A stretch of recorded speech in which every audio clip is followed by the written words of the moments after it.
CPIM DYFI ৭ জানুয়ারি brigade একটি সভা হতে চলেছে। একজন ইয়াং সিপিআইএম সমাজসেবী কি বলছে আসুন তার মুখে। যে সমাবেশটা হচ্ছে ব্রিগেড চলো ৭ই জানুয়ারি, এই সমাবেশ সম্বন্ধে মানুষদের আপনি কি বার্তা দিতে চাচ্ছেন? দেখুন, মানুষদের বার্তা বলতে মানুষ তো দেখতেই পাচ্ছেন যে আজকে এখানে আমাদের রাজ্যে ঠিক পরিস্থিতিটা কি। পরিস্থিতি বলতে চাকরি বলুন, এখন মানুষ ধর্নায় বসতে বাধ্য হয়ে যে চাকরি নেই, চাকরি আছে থেকেও নেই, মানুষের যে নিজস্ব অধিকার সেই অধিকারটা আজকে থেকেও মানুষ বঞ্চিত। আমি বলতে চাই যে আপনারা এগিয়ে আসুন দলে দলে, দেখতে তো পাচ্ছেন এর আগে ৩৪ বছর দেখেছেন, এই তৃণমূল রাজত্বের আগে যে ৩৪ বছর আপনারা দেখেছেন। আমি খুবই ছোট ছিলাম সেই সময়, কিন্তু আজকে যে দুর্নীতি চলছে না, সেই দুর্নীতি এর আগে আমি দেখিনি এতটা পরিমাণ।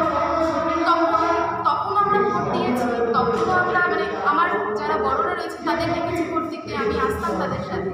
কিন্তু এই মুহূর্তে যে দুর্নীতিটা আমি দেখছি দিনের পর দিন হয়ে চলেছে, আমরা ভোট দিতে পারছি না। মোটামুটি আমাকে বলতে পারে, আমি যখন থেকে ভোট দেওয়া আরম্ভ করেছি, আমি হাতে করে আপনাকে বলে দিতে পারবো কতবার আমি কোনো রকম থ্রেট ছাড়া ভোট দিয়েছি। যতবারই ভোট দিতে গেছি আমি শুনেছি অমুক পার্টিকে ভোট দিতে হবে, যেটা অবশ্যই এই পার্টি মেম্বারটা নয় বা এই পার্টি নয়, অন্য দল, বুঝতেই পারছেন কাদের কথা বলছি। সুতরাং সেইখানে দাঁড়িয়ে আমি বলবো যে এখন যেটা হচ্ছে সেটা কোনোভাবেই গণতন্ত্র তো বলা যায় না।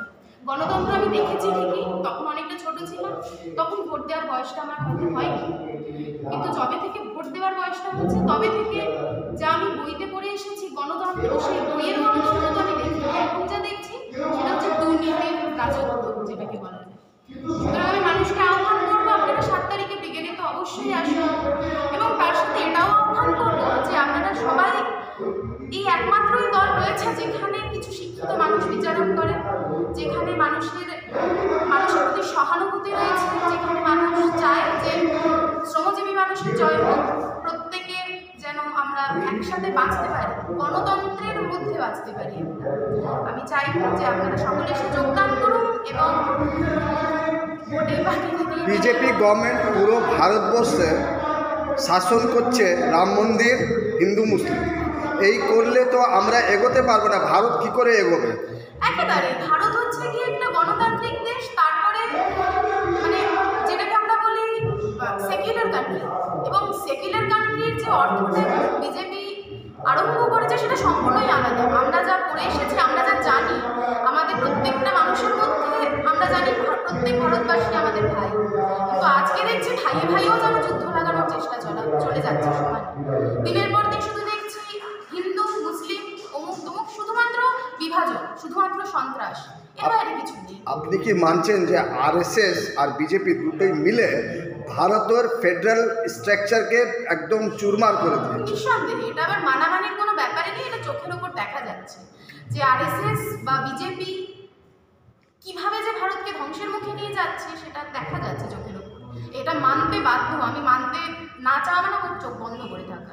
নিউ জেনারেশন যেটা আছে তারা রাম ভক্ত করে নিজেকে শেষ করে দিচ্ছে, চাকরি নেই তাও পিছনে দৌড়াচ্ছে। আপনি তাদের নিয়ে কি বলতে চান, কিভাবে দেশটাকে ফিরে আনতে হবে? বেসিক্যালি কি বলুন তো, বিষয়টা হচ্ছে আমাদের নিউ জেনারেশন বাস্তবতাকে হারিয়ে ফেলছে কোথাও একটা গিয়ে। নিউ জেনারেশনের মাথায় ঢুকিয়ে দেওয়া হচ্ছে ভগবান, কিছু ইমোশনকে ঢুকিয়ে দেওয়া হচ্ছে, যে ইমোশনের বাইরে তারা যেতে পারছে না হয়তো।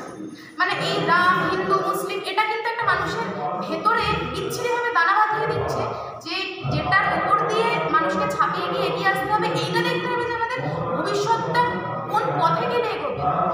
অবশ্যই হিন্দু মুসলিম বা রাম নারায়ণ এইসব করে আমাদের ভবিষ্যৎটা তো নয়। আমাদের ভবিষ্যতের জন্য দরকার আমাদের চাকরি। সেই চাকরি আজ নেই, সরকারি চাকরি কোথায় আছে আপনি বলুন তো? এবং যেটুকুনি আছে আবারও বললাম সব ধর্ণা করছে। যে কজন মানুষ এইটা সাফল্য অর্জন করতে পেরেছে তারা আদৌ সফল হয়নি, তারা সবাই ধর্ণা করছে। Thank you.